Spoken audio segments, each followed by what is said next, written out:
इधर बिहार के जमुई से चिराग पासवान ने अपने रिश्तेदार अरुण भारती को टिकट दिया और इस दौरान उन्होंने जमुई के लोगों से अरुण भारती के लिए वोट देने की अपील की। कहा कि ये मुझसे भी बेहतर सांसद बनेंगे।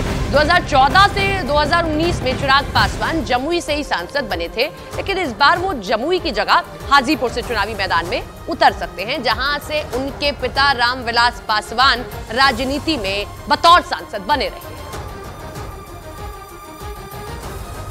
ये वादा आप लोगों से करता हूं, ये वादा आप लोगों से करता हूं, मुझसे बेहतर सांसद ये साबित करके दिखाएंगे अपने आप को, मुझसे बेहतर बेटा ये बनकर दिखाएंगे आप लोगों को। आने वाले दिनों में मुझसे भी ज्यादा इस क्षेत्र की समस्याओं को अरुण भारती जी उठाने का काम करेंगे।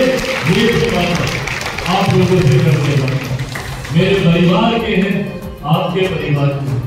जिस हद से आप लोगों ने मुझ पर अपना अधिकार जमाया, उतना ही हद आप इन पर रखें। इधर बिहार के मुंगेर में लोकसभा चुनाव काफी दिलचस्प होने वाला है। वर्तमान सांसद और जेडीयू के पूर्व अध्यक्ष लल्लन सिंह के खिलाफ उनके ही नाम के एक उम्मीदवार ने चुनावी मैदान में ताल ठोकने का ऐलान कर दिया। बाहुबली लल्लन सिंह ने निर्दलीय चुनाव लड़ने का ऐलान किया। बाहुबली लल्लन सिंह की पत्नी मोकामा विधानसभा उपचुनाव में बीजेपी की उम्मीदवार थी, लेकिन जब वर्तमान सांसद के खिलाफ लल्लन सिंह ने चुनावी घोषणा करके मुंगेर को एक बार फिर से हॉट सीट बना दिया। मतलब लल्लन सिंह वर्सेस लल्लन सिंह ही है। अगर आपको पहचानना हो तो अब आप पार्टी देखिएगा। इस सीट से आरजेडी ने बाहुबली अशोक महतो की पत्नी अनीता कुमार चुनाव मैदान में उतारी गई है। मुंगेर क्षेत्र की जनता का स्वाभिमान और सम्मान के लिए हमने भी सोचा है इस बार लोकसभा में, विधानसभा बहुत बार लड़ लिए, इस बार लोकसभा लड़ने का इच्छा है। चुनौती कोई नेता देता है, जनता देता है, कार्यकर्ता देता है, जनता देगा।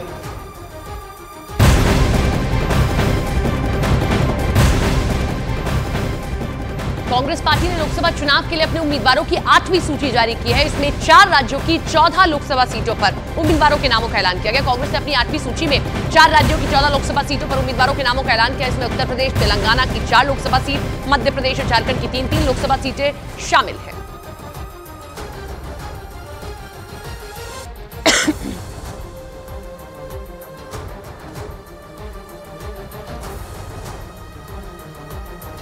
चौदह उम्मीदवारों के नाम का ऐलान किया गया है। यहाँ ग्राफिक्स हम आपके सामने रखते हैं और ग्राफिक्स में आपको बताते हैं कि कौन कौन से उम्मीदवार उतारे गए हैं।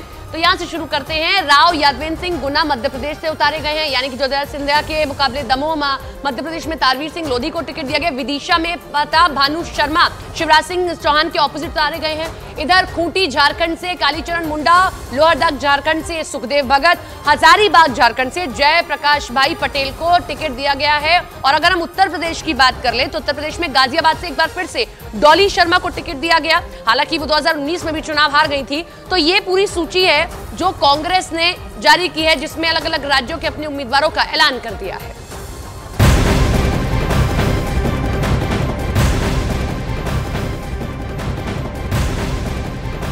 जम्मू कश्मीर में अगले 8 से 9 महीने में विधानसभा चुनाव कराए जा सकते हैं। केंद्रीय मंत्री अनुराग ठाकुर ने कहा कि केंद्र सरकार जम्मू कश्मीर में लगातार शांति बनाए रखना चाहती है। उन्होंने कहा कि बीजेपी का लोकतंत्र में विश्वास है और इसीलिए जम्मू कश्मीर में सरपंच चुनाव और डीडीसीए के चुनाव कराए गए और अब विधानसभा चुनाव की बारी है।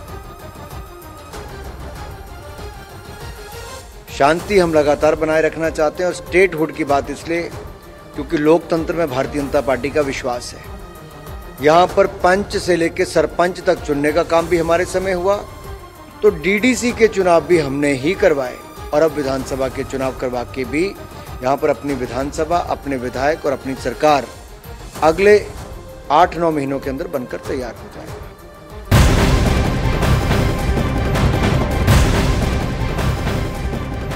कांग्रेस नेता सचिन पायलट ने भी न्यूज 18 इंडिया से खास बातचीत की। इंडिया गठबंधन में अभी तक सीटों का बंटवारा नहीं हो पाने के सवाल पर उन्होंने कहा कि कुछ सीटों को छोड़कर बाकी पर सहमति बन गई है। उन्होंने बिहार और महाराष्ट्र में जल्द सीटों की घोषणा की बात कही है।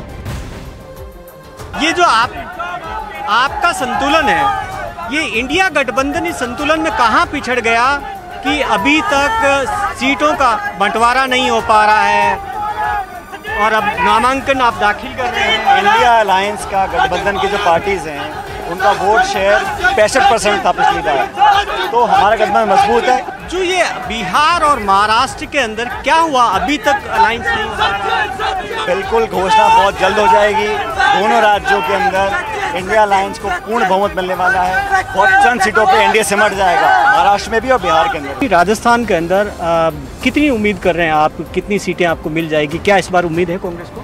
देखिए, हम हर चुनाव लड़ते हैं जीतने के लिए।